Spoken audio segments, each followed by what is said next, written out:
Separate Intel checking in May 11th, 2015.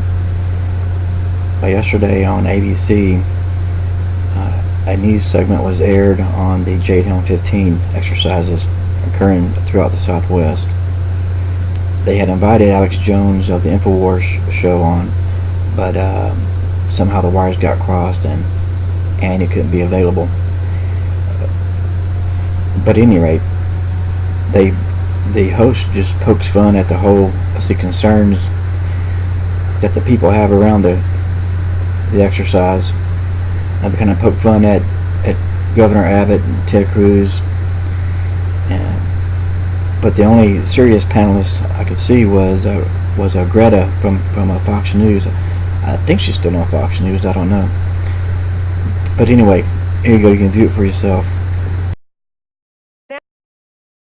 Now to a Texas-sized conspiracy theory sparking headlines across the country, including this week in the New York Times. The theory that an upcoming Pentagon training exercise is actually part of a plan to impose martial law. To many, it's far-fetched, but not to some of the top politicians in the Lone Star State. Here's ABC's David Wright.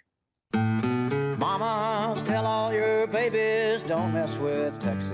From Willie Nelson on down, it's practically the slogan of the state. Don't mess with Texas. And that may explain the reaction to Jade Helm 15, a multi-state training exercise for U.S. Special Forces planned this summer for the Southwest. Talk show host Alex Jones among the many, stirring up concerns on conservative websites and social media that Jade Helm is a Trojan horse for a federal invasion, a dress rehearsal for martial law. This is in preparation for the financial collapse and maybe even Obama not leaving office. I mean, I'm telling you, this is so huge. Never mind the Pentagon's reassurances to the contrary. Is the U.S. military planning to overtake Texas? No. All we want to do is make sure that our guys are trained for combat overseas. At a town hall meeting in Central Texas, this lieutenant colonel got an earful. It is a preparation for martial law. It is not a preparation for martial law, sir. That's what you say. Remember the Alamo? Tango. Texas does, only in this remake, those wouldn't be Santa Anna's troops marshaling in the desert.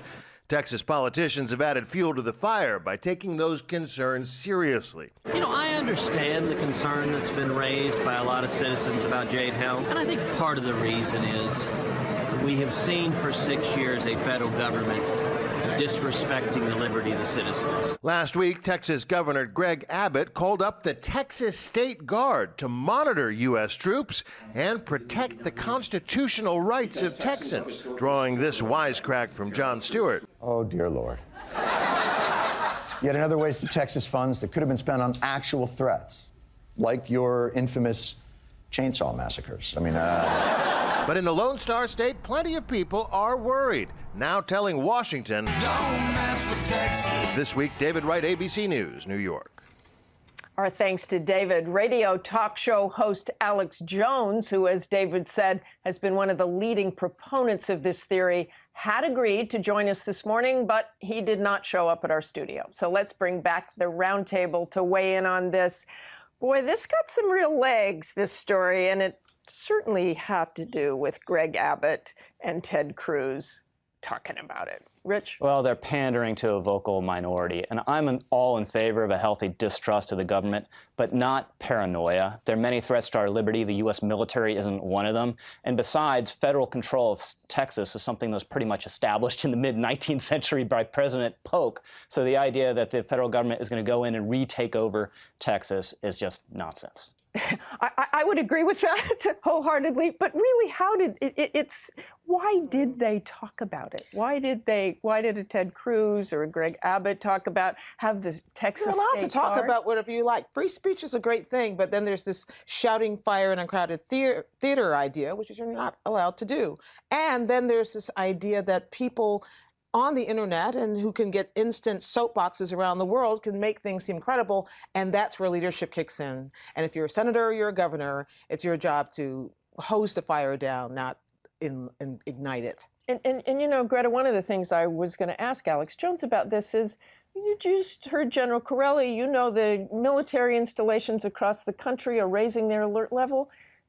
there could be an element of danger to this for the military if you start telling people they're about to take over. Yeah, and you know, whatever happened to the telephone? I mean, why in the world isn't Governor Abbott speaking with the Pentagon speaking with the governor? I mean, how have we let things so deteriorate in this country that everyone goes to the internet and goes basically wild? And it's a lot because our leaders are not showing a whole lot of leadership and giving a lot of instruction to the American people. This was, you know, when I was on the air, I got a million emails about this, like that Texas was somehow under siege or something. It was pretty crazy. But the problem is, I do fault our leaders. They're supposed to lead. They could have just picked up the phone and they could have had this one off at the past a long time ago.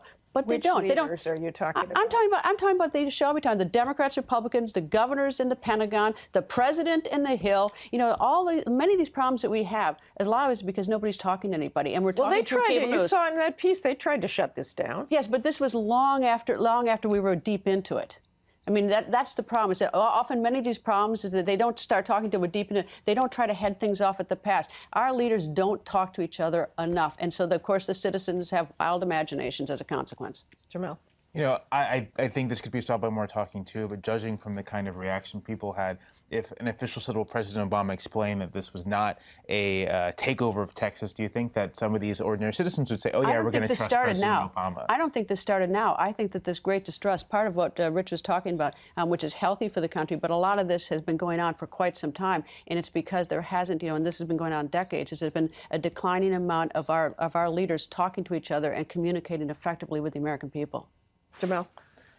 I both agree with that, and I just think that this kind of paranoia and conspiracy mongering would have happened kind of regardless of any of that. I mean, a lot of these are folks who just have this inherent distrust of the federal government and of President Obama in particular. So I'm just not sure how much you could have done to preempt or preclude that kind of reaction. And Rich, are we going to see more of this kind of?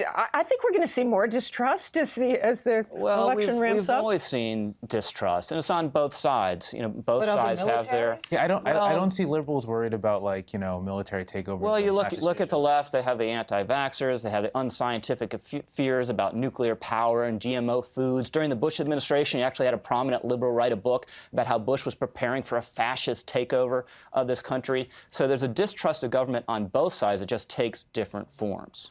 No, I agree with him on that. Okay. John Miller, Deputy Commissioner of Intelligence.